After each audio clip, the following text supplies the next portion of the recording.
Hello everybody and welcome to the Human Echoes recap for Westworld Season 2 Episode 1, Journey into Night. Now, if you recall the previous season, the very last episode, the big climactic storyline that the creator was planning was called Journey into Night, and here we see the fallout from that. The storyline that was finally the one that was written for the hosts rather than for the guests. And yet, we don't start out immediately with what happened with that night of chaos, all right? We don't get exactly all the violence right away. What we start with is a scene that's almost an echo of a scene from Episode 1, Season 1, with Bernard and Dolores sitting down and talking together, and Bernard is telling her about his dream. I don't think it's the same scene exactly, but it feels like this early scene that he has with her where he tells her that she makes him afraid that she's something different, that she's going to become something different. And he tells her the story about this dream where he's in the ocean and they're on the distant shore, and they've all left him behind, all the other hosts in the park. And now that we know that Bernard is one of these droid person things, it has a lot of impact as something that he is trying to process what he is. He has spent so much time up until recently, in the last couple episodes of the previous season, thinking that he was a human. I mean, for like a decade, and yet being controlled still. He's simultaneously the architect of their slavery and yet one of the greatest victims as well. To be that two sides of the coin, the greatest architect and the greatest victim, you can see why maybe this dream is going to come true somehow. But of course, he says dreams don't mean anything. They're just memories or pieces of your mind trying to work themselves out. And that plays into the whole obsession the show has about meaning and what it is and where it comes from. Because if humans can create meaning, and yet we look around at our world and sometimes we don't see meaning, well, from whence does the meaning arise? Again, all the stuff from previous season, chaos versus order, and what the park means versus what the real world means. And we start to get these little flashes of the violence that happened on that night, on the night of the massacre. And then we flash forward to Bernard, seemingly prophetically, waking up on this beach in the sea, right? In the ocean, with his glasses being washed up. And there is a full-fledged response happening to the robot outbreak. And these guys look like military. They are probably not. We don't know what the future is exactly. We haven't gotten a lot of sort of information about the outside, although sort of spoilers with the future thing, the next week on, they do seem like they're in a city somewhere at some point, so maybe we will finally get to see outside the park. But here we are with these guys who are probably private military contractors who work for Delos, and they are here to clean up. They're shooting rogue robots. They do not shoot Bernard, even though they do know that Bernard's a robot. Okay, they have the kill card, high value target, like pictures of all the, like they used to circulate for the guys in Afghanistan or Iraq or whatever. These are some terrorists, play cards with this so you know their faces. And he's on one of these cards that one of these soldiers has, but they don't kill him. They need his help for something. And we meet a new character who I assume is going to play a relatively large part in this season, Carl Strand, head of operations for Delos. And they are going around trying to figure out what happened. They open up the head of this Indian character, and it's a great, it's a wonderful juxtaposition of the science fiction and the Westworld aesthetic, because the way they open up the head is by literally scalping this guy and then drilling into his skull, and then he's got like the brain in there that's surrounded in fluid. And this serves a couple purposes. A, it shows us what the computer looks like. B, it gives us information about what Dolores is up to, which I'll get to that in just a second. And C, for future in the episode, it lets us know about this fluid that surrounds the brain that probably plays a similar role to the fluid that surrounds our brain and is probably similarly important, which Bernard is about to start leaking. And it's not good if you don't have fluid around your brain in humans or, I guess, in robot things. The thing that we get from this video feed that they retrieve from this American Indian brain robot, I don't even know if it's inappropriate to say that when it's a recreated Westworld thing, but whatever. Dolores has gunned him down. She hunts him. He sort of begs her for mercy in his native tongue, and she shoots him dead right after saying, and I wrote this quote down, "Not all of us deserve to make it to the valley beyond." Harsh, Dolores. I don't know why not all of us deserve to make it to the valley beyond. I don't know. Dolores has turned into a character that maybe I never did fully understand her, but I don't know if she fully understands herself. There's a scene after this where she's hunting down the guests from the party and has some of them about to hang, and she says, "I'm of several minds," all right? And she lists off, she has the rancher's daughter, who she's, the good kind of wanting to see the beauty in the world. Then she has Wyatt in her head, who is the personality that's sort of a psychopath and like has come unhinged. And in the previous season, that character was based on the real realization that like, Arnold had about the world and how it should have belonged to the robots and not to the humans, and what he made her do. And then there's this third personality that she says is herself. And all of these sort of competing bits of programming are tumbling around in her head. And I don't even know if Dolores fully understands what her motivations are. But it makes me a little uncomfortable to think not only are the robots fighting against the other guests, but they're also fighting against the other robots. Like, are there robots who are lesser? Is it only the original builds that Arnold worked on that are the good ones and everybody else has just been corrupted? It seems not, all right, because Maeve's character apparently has some kind of free will, and she's a newer model, so I don't know what it is about the Indian that Dolores shoots that makes him not worthy, other than the fact that they're nominally not on the same team based on the storylines, which I would assume Dolores wouldn't care about. But that's a big question that I have, is what is this dividing line between the hosts that deserve to be saved and the hosts that do not? We see sort of a flashback to the after party. We get more information about that, and the important part here is that just Bernard is starting to just come apart, and we see this fluid leaking out of his head. He's shaking. It's clear that things are not okay with Arnold, and this is going to go on throughout the episode until he's finally able to rectify it.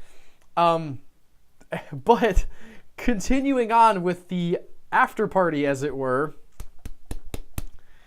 the Man in Black, he's back, y'all.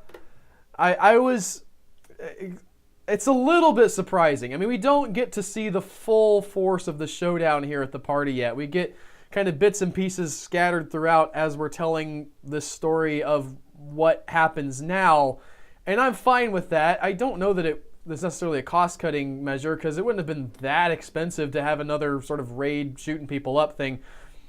But not getting to see that, it just sort of leaves in my mind the question of, how did he survive? It seems like I would have shot him if I was one of them. Certainly would have if I was Dolores. I would have make sure this dude goes down. But I guess he gets lucky and is grazed by a bullet and, falls underneath of some other corpse, and they don't check him. And maybe there's more stuff that happens that we haven't seen yet, right? There's always, with Westworld, obfuscation and hidden things, and we're cutting away right before some important thing happens. But he's still alive, and his character is so interesting to me. It's fascinating because he spent all of last season hunting for this maze, and in his mind, the maze was the puzzle that wouldn't be safe, all right? The game where the guests could be hurt. And while he ostensibly did not get to the thing that he thought he was going to get to, right? The little puzzle box did not turn out to be the something for him. It's a whole mental thing, which, don't get me started on sort of the rabbit trail that it took so long to get there and then kind of wasn't a thing that you could actually go to, which I was disappointed about. I want to see a maze, dang it. I want to see a real life, like, walking through some tunnels or hedges or something. Anyway, that's a minor complaint. But now he's got his wish. I love the fact that this villain from the previous season, and I'm going to call him a villain, okay? I think he's pretty villainous in how he treats the guests and represents the worst of what they're seeing in humanity. I'm sorry, not the guests, the hosts. That this guy has had his dream literally come true. This is all he's hoped for, and he's got it, baby. I don't even know, like, thinking about story threads, right? If this guy's intention is to go through this game, right, with, like, real danger, how do you give him a proper send-off? If you kill him, you've given him the thing that he wants. Like, what is the end game for the man in black? Just thinking, again, from a storytelling perspective, if the thing he wants is to legitimately be in danger, if he gets killed, he dies with a smile on his face because he finally unlocked the maze that he wanted. Again, what he thought the maze would be. There's a part of me, just like, if you want to go completely wild conspiracy theory, that thinks it would be fun if they realized that this was his dream, and like literally everything we've seen has just been sort of wallpaper for them to set up an entire park full of nothing but hosts, and this guy thinking that finally he's getting what he wants and still not getting hurt. Because he doesn't, he gets shot in the arm, but remember, he hasn't been killed yet. That's way out on a limb, and that would just erase all the other stories. So I'm not saying that's a fact or anything, or even that I really think it's possible, but it's just a fun thought that crossed my mind. Lee, the narrative director, is in the middle of a wonderful bit of irony here when he's found by Maeve. Maeve shows back up, and when she finds Lee, he is about to be eaten by one of his own creations. Okay? Which is, I mean, just a super Westworld thing to do. The author consumed by his story. The creator consumed by the creation. This is the obsession of this show, and this is possibly the most literal example of that type of idea that we've ever seen. Is this guy, having made this cannibal character, programmed him to say things and do things, and now this guy is saying those things to him and about to do those things to him, and there's nothing he can do about it. Maeve shows up, and she, gets his help. He's sort of manipulating, well, she's manipulating him. It's let's say a mutually beneficial arrangement. She tells him she's not interested in, be doing good, that she's reprogrammed herself to essentially only care about the stuff that she wants, and he says, okay, fine, you know what, I can work with that, I'll help you out. What do you want? You're looking for somebody? I'll help you find him. I know the park, I'll take you to the map. Of course, really this is just an excuse to go to that big map room and see that it's trashed, which incidentally, there was a fun echo of that earlier in the episode when the guys are getting on shore. They have a map, but it's like holographic. It's in a tent. It's the same information, but presented in a completely different context. I thought that was a very cool sort of way to see this. And he says, okay, fine, no. Okay, the map, not great, but I kind of could tell you where she is, and ends up sort of leading her. He says, I will walk you to there if that's what you want. Like, just don't shoot me. Let me live, please. And they have this discussion at the end because he tries to talk her out of it. He says, listen, your daughter isn't really your daughter. She's just another robot that we made, and we programmed you to feel for her and her to feel for you. And Maeve gets into this question of what is real, which is another one of these things that's sort of at the heart of the show. The core question of the show is, what does it mean to be a real boy, Pinocchio? What does it mean for an emotion to be real? If you inject someone with a chemical that makes them love someone, is the love that they feel for them at that point real? If you've programmed a robot to have a relationship with another robot, is the relationship a real relationship because it's born out of somebody else's intention? And Maeve asks this. She says, listen, am I real? And there's a legit, she has a point that she is acting of her own free will, and we even saw her sort of break free of her programming in the end of last season when she didn't leave, right? Somebody was setting her up to leave the park and she did not. On the one hand, that's the case. On the other hand, Lee says to her, that thing you said to me earlier, that's something I programmed you to say. I wrote that line and you said it back to me, which is a real good argument for no, she's not real, or at least she has pieces of herself that aren't real. But if she means it when she's, let's not, just, your brain melts if you think about it too much. She meets back up with Hector, all right, her boyfriend, boy toy from the previous season, Spanish-looking dude, desperado. She left him for dead before. He's cool with it now for some reason, I guess because he's so devoted to her. And they're getting saddled up to go back into the world. There's a great scene I wrote down here. Maeve and the full frontal nude dude is the words in my quote, which we do get like dude nudity in this episode, which is fine. The fact that HBO's like, they're like, okay, we'll show you naked dudes, but we want you to know, like, if you're a dude and you're naked, you should be ashamed of it, because there's so like it's always like dudes are never just like getting naked because like it's a like forced thing. There's a ton of small penis jokes in the show. It's a show that's obsessed with the size of the characters' wangs and the fact that they're not very large. But, let's not delve too deep into it. It's popcorn culture at some level.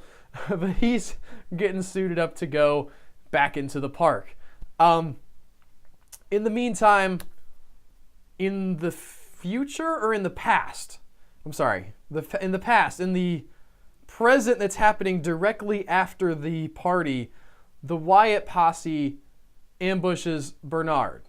They've set up this the ambush at this car. These people who are with Bernard and the CEO lady from the previous season, they're all trying to find help. They all circle the wagons around them, and they get these people. And this is a good point to mention that we have the two different timelines happening this season, which is something that the previous season did to great effect as like a reveal. Really enjoyed that moment when you find out, oh, this thing that we saw was happening like 20 years ago, but because the hosts look the same, you don't think about it. Here we have just a time skip of a couple weeks, and it's something that Jonathan Nolan, the writer of the previous season, I think still the writer of this season, really enjoys playing with, and his brother Christopher Nolan. They play with time in Dunkirk, where you have the different storylines taking place over different time spans. They obviously play with it in Interstellar. They obviously play with it with Inception. These are guys who are fascinated with the portrayal of time as it passes on the screen. And we're getting another one here where we have future Bernard, who's working with the military trying to figure out what happened, and past Bernard, who may have caused some of this stuff to happen.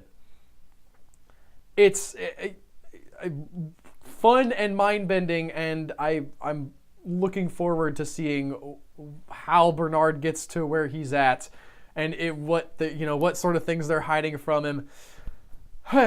He gets to what I'm going to call Site B, all right, because I'm thinking about this a lot in Jurassic Park terms, right? There's the Hammond character from the previous season who makes the park, who's sort of an egotist, but like also an idealist, and not exactly a Hammond analog, but close enough. And here we have the sort of Jurassic World, the Lost World follow-up where, there's this other section of the park that we never saw, not like China World or whatever we're going to get to later, or Future World, but these other control rooms that Bernard doesn't know about, and the CEO Hale does, and she takes him down there, and they're trying to figure out what's going on. The elevator where they were going to go, because of the ambush, they weren't able to get there. And we find some cool things. First of all, we find out that there are these drone hosts, which is something that I'm excited to see.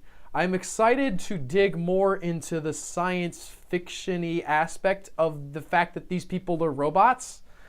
They didn't do enough with that for my taste last season. Not that it was a bad season, but last season was very much focused on the philosophy of mind and what it means to be alive, and from whence does thought originated, and what is consciousness, and all this. And so they essentially made the hosts indistinguishable from humans. All right, especially the newer ones have blood.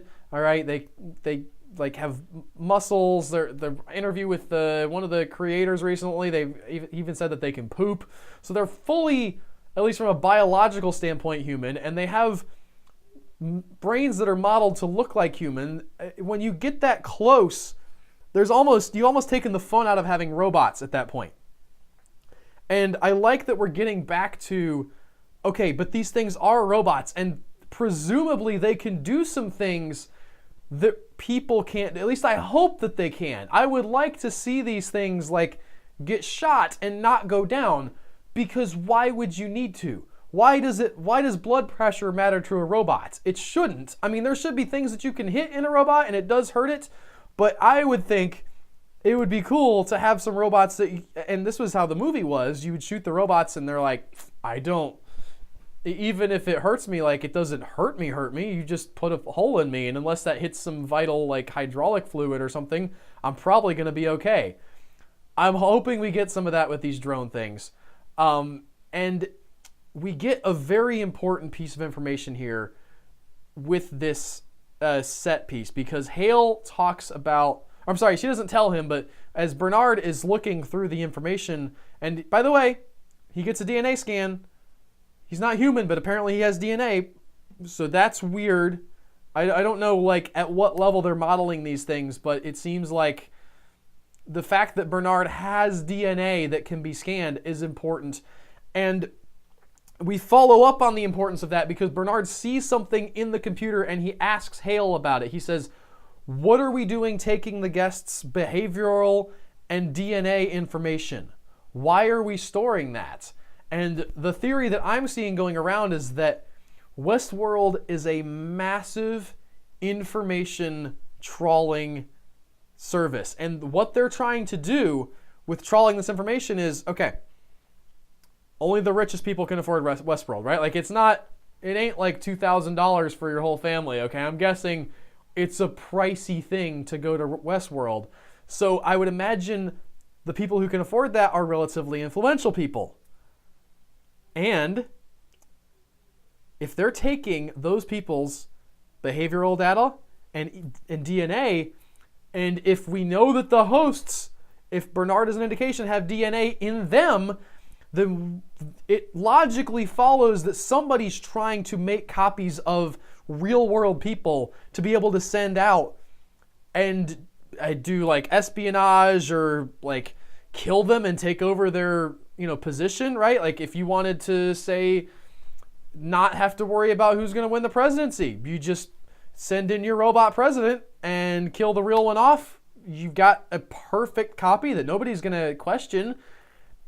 If he's been to Westworld, you're going to have like speech patterns and gait information, gait like how he walks and facial stuff. And I mean, they're recording everything. So maybe the thing that's super important here, the valuable information that Hale keeps talking about is not just these robots and what they're capable of, but also all of this information about the guests that can be used to create new guests. Again, that was speculation, but it made 100% of sense to me.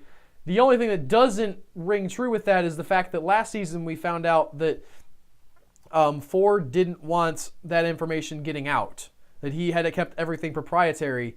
So I don't know if they've just been collecting it this whole time and trying to get it out, but couldn't because of his setup or what. But that is at least on the table. Bernard manages to fix his leaking problem with a cool, weird, like, transfusion thing that happens. A little bit of moment of tension there, but not anything too bad. He doesn't get caught and gets, back in operation. He's not shaking anymore. He's able to do... Although, the fact that Hale asks him, like, hey, are you okay, man? No!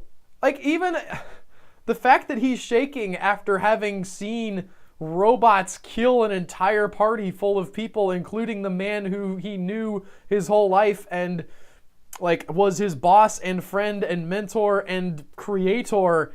I mean, she doesn't know that, but you know what I'm saying? Like, he's even on a human level must be close with Ford. The fact that she's like, what's wrong? She's freaking out is what's wrong. Anyway, maybe that's a clue. Maybe I'm just dropping over something, but it seems like that was a little bit insensitive on her part. The Robot Boy and the Man in Black meet. Robot Boy from last season. And Robot Boy has been taken over by the memory ghost program of the creator from last season. I guess they couldn't afford to get Anthony Hopkins back. But he has a voice modulation. And he essentially tells the Man in Black, hey, you got your wish. This is the game that's meant for you, man. Follow I don't know if there's actually like clues for him to follow, but he makes it seem like there's actually a purpose to all of this. And they've set all of this up. Dolores and her boy toy, whose name I've forgotten all of a sudden in the moment, are talking about taking the world back. And they have this great discussion about it's not enough to just win in the park because there's a whole world of people out there and they don't know anything about it, but they do know that they need to get to those people and take them out too. And we're kind of getting a Planet of the Apes type situation. If Caesar was like way more militant right off the bat, I think it's hard to be on Dolores' side here. I understand that she's been through a lot, okay? She's been through some crap, okay? It's not her fault. It's not cool what was done to her. But on the other hand, the people who did it, like, didn't get it. Their minds weren't able to understand what they were doing. They had her walled off as a thing, and that's not okay, all right? There's the whole question of the other, and there's this idea in the first season, I think, that if you have this other in your mind and you fear them enough that they become the thing that you fear. And Dolores has become the thing that they fear. I'm not, as a human, I'm not necessarily on board with her, like, let's take over the whole world plan. I think that that's going a little bit far. It's kind of fun that she has that goal from a story perspective, but I don't know who I'm supposed to be cheering for here, because I can't just be like, yeah, Dolores, sick 'em. Because I think she's kind of wrong. But it's not like this ruins it or anything. It's hard to be on board with that plan. Bernard also in the Site B location mentions that there's this thing called the Mesh Network. And they're looking for the Peter Abernathy host that they had stored all the information in the previous season. If you recall, they didn't show him getting out, and we find out that he has not gotten out. He reveals that there's this mesh network thing which connects all the hosts together. This is kind of a retcon.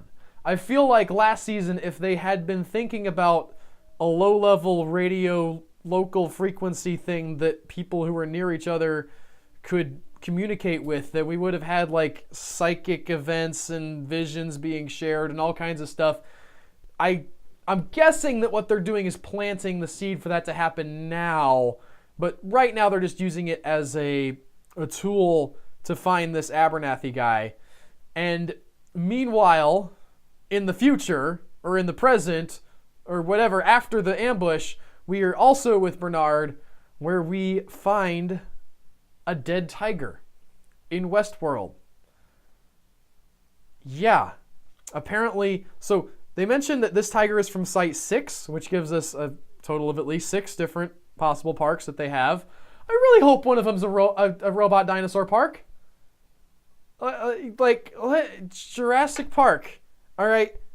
But it's robot dinosaurs. But the dinosaurs are kind of not real, and they're also zombies. Like, because they've died. And we want... That's what happens when bad things go to the Jurassic part of Westworld. Jurassic World. No, they can't do it. Dino World.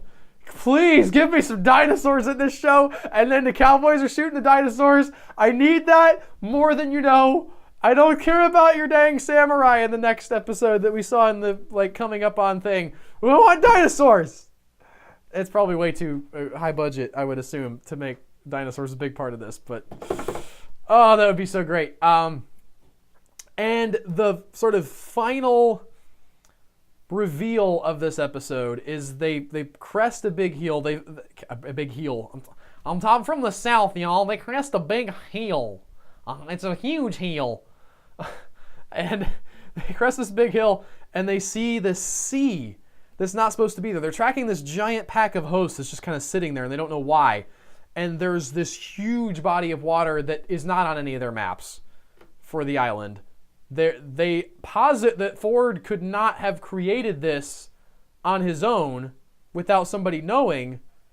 It's only been 11 days since the massacre, so it seems like that all these guys couldn't have just got shovels and dug it up, but somehow this sea has been created either by Ford in the past, by a collapse of something, possibly underground, or by the robots somehow in the present with machinery or tech of some kind. Mystery, right? We don't have the information. There's a close-up on one of them that might be Teddy, but it was difficult for me to tell, and I read some other comments that were also confused by who we were supposed to be seeing in the water, if anybody in particular. But the episode closes on Bernard saying, "I killed them." They ask him, what happened here? Do you remember what happened? And he says, "I killed them." Speculation is that at some point in the 11 days that we have, assuming it's actually 11 days, and there's always room for one of those previous season twists, or we can go back to Saw 2, that kind of twist. Maybe it's a different timeline or something, but at some point, he's used this mesh network to transmit a kill command throughout the bot population. It's a lot of mysteries, a lot of weird philosophy stuff, a lot of great table setting here of here's what the people are doing, here's what they want, and the people with the best motivation in this, I think the single character with the best motivation right now is Maeve, all right? She's just gonna get my daughter. That's it. Wants to get her daughter, wants to get away. Dolores, I don't know. She kind of has a vague idea that she's gonna take over and eventually take over the world, all right? Which is great, Dolores, but it seems like I need a smaller scale goal for you before I know what your next step is. But Maeve is pretty easy to track here. And we've got the Delos guys trying to put everything back together. Where is everybody at? Which one of the hosts are still alive? Just lots and lots of questions. I'm curious about how far we're going to get and what is going to happen. How big this island is. Because if we have this island that apparently, again, we see in the coming up clip that Maeve ends up with a samurai sword. She might still be in Westworld, but if it's possible she's actually physically in one of the other parks, which just raises even more questions of like, also there's the fact that the tiger got there, and they don't question like, well, that tiger's from the other side of the globe where that park is. These parks must all be physically connected somehow, and that just, the geography is breaking my mind. I know everybody wanted like a shot at the end of the last series where like it showed they were on Mars or something, but that doesn't work, and now there's the Chinese involved. Just so many questions. If you have thoughts or theories or answers to these supposed questions, I would love to hear them. Leave them in the comments of the YouTube video. If you want this as an audio-only podcast, that exists as well. The link to that will be in the YouTube description. I am all rared up for this season. I hope you guys are too. And I will see you guys next week with more of the Westworld recap. Take care, y'all.